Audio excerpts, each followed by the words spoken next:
Many people don't realize that beer started in African continents long before the Europeans even got there. You think about how life was centuries ago when women were in the kitchen. They were the ones making the beer. African traditions in terms of brewing processes and techniques were lost in translation because of slavery. We weren't able to practice. As we got to the States and we became free, we were able to start doing things that we felt were ours. But at the same time, we have to think about the process of business owning or opening up shop somewhere.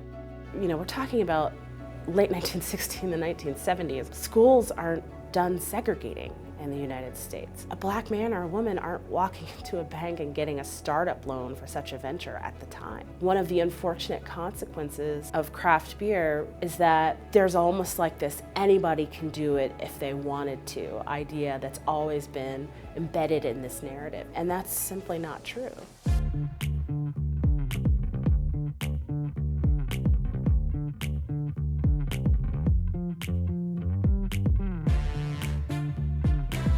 I tell people all the time, we as black folks, people of color, we consume a lot of stuff. But what do we own?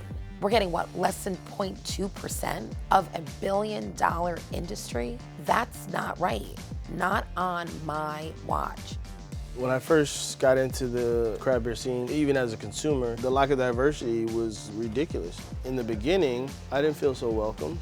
You know, the fact that it took me almost 4 or 5 years of applying to get in the industry, that didn't make me feel good. I just feel like we have to prove ourselves a lot more, black and brown people.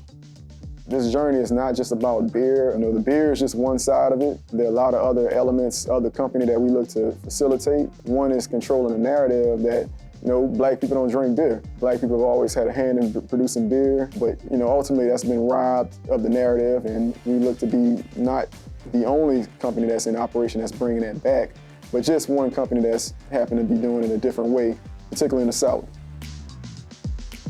We want to make our mark. We want to make our mark. We want to just really get this product out.